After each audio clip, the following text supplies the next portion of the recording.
সুখী হতে হলে মানুষের জীবনে ভালোবাসা এক অপরিহার্য উপাদান। ভালোবাসা কোনো বস্তুগত বিষয় নয়, এটি হৃদয়ের এক গভীর অনুভূতি। এটি দায়িত্ব, বিশ্বাস, যত্ন এবং আন্তরিকতার সমন্বয়ে গড়ে ওঠে। ভালোবাসা এমন এক শক্তি যা জীবনের প্রতিটি ক্ষেত্রে প্রশান্তি এবং আনন্দ বয়ে আনে। নারীর জীবনে একজন দায়িত্বশীল পুরুষের উপস্থিতি তাকে মানসিকভাবে সুরক্ষিত ও প্রশান্ত রাখে। একইভাবে একজন পুরুষের জীবনে একজন বিশ্বাসী নারীর উপস্থিতি তাকে আত্মবিশ্বাসী ও দৃঢ় করে তোলে। এ সম্পর্কের মূলে থাকে একে অপরের প্রতি যত্ন এবং সম্মান। একজন নারী যখন ছায়ার মতো পুরুষের পাশে থাকে, তাকে মানসিকভাবে উৎসাহিত করে, তখন পুরুষটির হৃদয় সতেজ হয়ে ওঠে।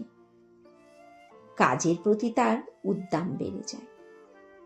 অন্যদিকে একজন পুরুষ যখন নিজের ঘাম ঝরিয়ে নারীর জন্য জীবন নির্বাহের ব্যবস্থা করে, তাকে সুরক্ষিত রাখে, তখন নারীর মনেও প্রশান্তি নেমে আসে।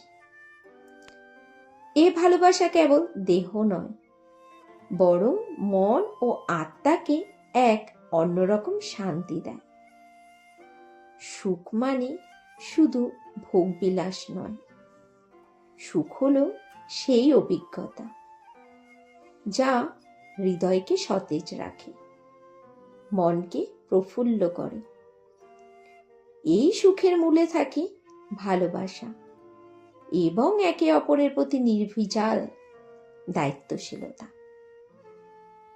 ভালোবাসা সেই পাখির গান যা মনকে বসন্তের মতো শীতল করে। এটি সেই আলো যা অন্ধকারকে দূরে সরিয়ে জীবনের পথ আলোকিত করে।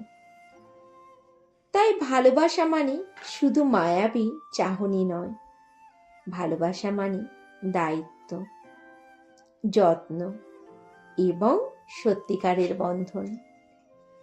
এই ভালোবাসাই জীবনের প্রকৃত সুখের ঠিকানা।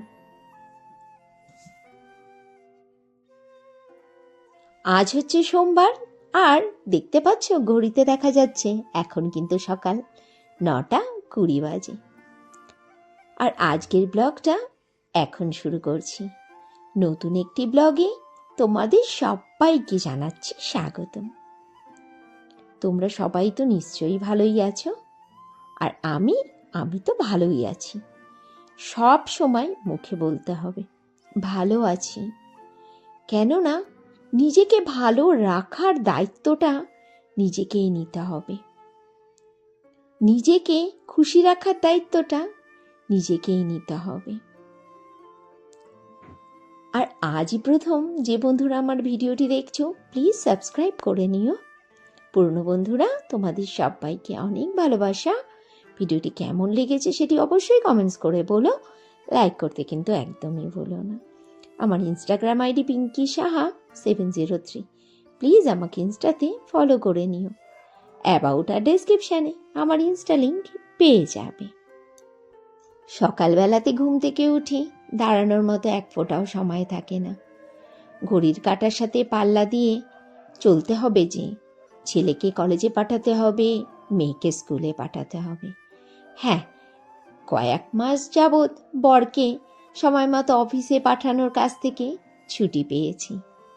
বরমশাই যে বাইরে থাকে, এই জন্য সেই কাজটা থেকে আপাতত বিরত। প্রতিষ্ঠা ডিমের অমলেট দিয়ে ভাত খেতে খুব ভালোবাসে, তাতে আবার পেঁয়াজ লঙ্কা দেওয়া যাবে না, শুধু নুন দিয়ে। আর ঘি আলু সেদ্ধ দিয়ে ডিমের অমলেট দিয়ে রোজই ও সকালে ভাত খেয়ে স্কুলে যায়। আজ আবার ওনার কি বায়না, 2টো ঝুটি বেঁধে দাও। দিলাম 2টো ঝুটি বেঁধে। তারপরে ও স্কুলের গাড়ি এসে ওকে গেল নিয়ে।